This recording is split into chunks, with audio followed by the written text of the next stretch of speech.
Hey, what's up? I myself have written the CFAT test. I am bound to give a disclaimer at this point that nothing I tell you in this video is classified information. Nothing I tell you is based on secret information from within the test, its contents, or the writing process. What I'm about to tell you is advice based on an analysis of the materials that the Canadian government makes available publicly so that you can prepare yourself for the test. There is already advice on the internet, including the advice provided by the armed forces themselves. Much of that advice is out of date. So if you're reading material on the internet from 2003, what I'm going to tell you in this video is better. In terms of studying, not everybody studies for the test. You can go in and write the test with no studying, with no preparation, and do A-OK. Many people do. You'll see many comments to that effect on the internet. However, again, this is not classified information. The people who designed this test presumed that most of the applicants would be recent high school graduates, that they would have a very clear memory of, for example, algebra that they learned in high school. If you're a grown adult with diverse work experience, you may have been in the workforce for 10 years, and you never used algebra once in those 10 years, those are the people, by and large, who want to sit down and study to prepare for this test. One of the problems is the difference between the design and function of the test and the study materials you will likely find available. The single greatest hint about the nature of the test, and again, the armed forces, they do provide you with a sample test. That's not classified. So they give you examples of exactly what the questions look like, except that it's out of date in that it was based on a paper test. Now all the testing is computerized. I don't think anywhere in the world they still use slips of paper for you to write the answers on. But with that aside, they're providing you with good advice. They're providing you with exactly what you need to know if you know how to analyze it. Now, among other things, they tell you more or less in these words that each question should be done in less than 1 minute. So I think they tell you you're expected to do 30 problems in 30 minutes, something like that. I finished every section of the test with plenty of time to spare. Doesn't mean you will. But if you, for example, get a normal high school textbook, it's not going to give you problems of that kind. Okay? A high school textbook will probably give you in-depth, thought-provoking exercises that take 5 minutes to solve, 10 minutes to solve, whether we're talking about math or language or the sort of logic puzzle aspect of this test, right? So this has been designed so that anyone can sit down, analyze the problem, find the solution in less than 1 minute. So that's very different from prep materials made for a high school student or a college student preparing to write exams, what have you, right? Part of the trick is, and again, you can see this from the publicly available sources, very often they're giving you answers to choose from out of the 4 answers where you can identify the right answer simply through process of elimination if you understand the question fully. Okay? So that's why a question that where if you solved it in full mathematically, it might take 5 minutes. If you can look at it, understand it, and then choose the right answer from the 4 options, it takes only a few seconds. Okay?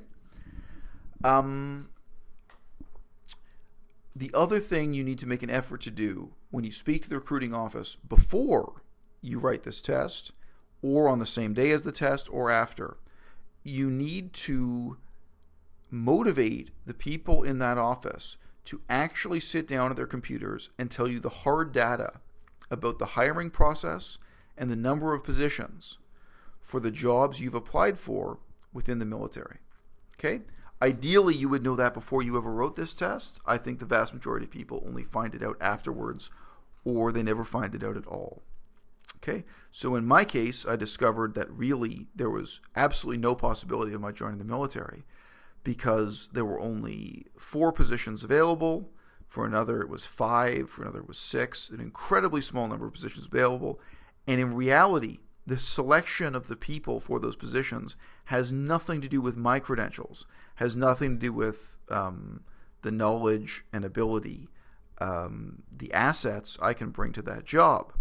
Now, why is that? It's because, the military is a bureaucracy. Nobody is making the decision the same way that a normal small business would sit down and look at your whole resume, think about what kind of person you are, whether or not you should be at the job. No. And this is also relevant to the position people get into. There are people who try to write this test and fail, and then they have to wait for some period of time before they can write it again. In reality, if you are a long-term careerist going into the armed forces, this test, you should not look at it as your gateway to military service.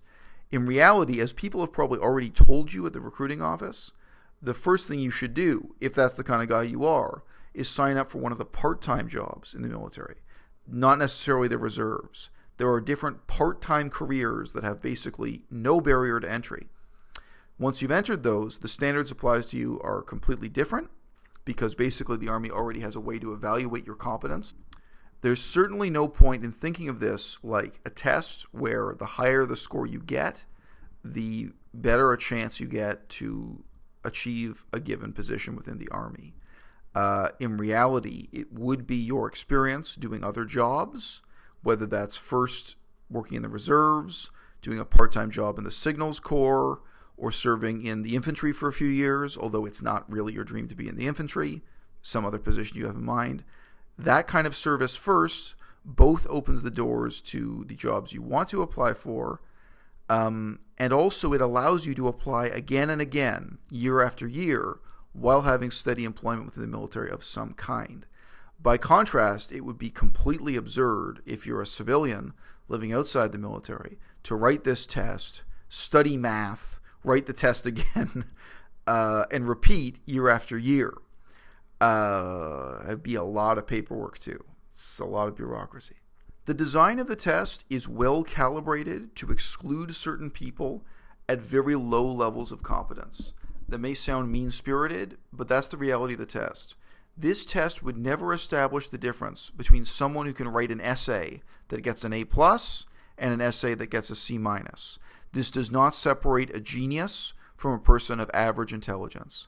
The only thing this test really does is establish, do you have the level of competence where I could trust you to be standing behind me with a machine gun, which is pretty fundamental.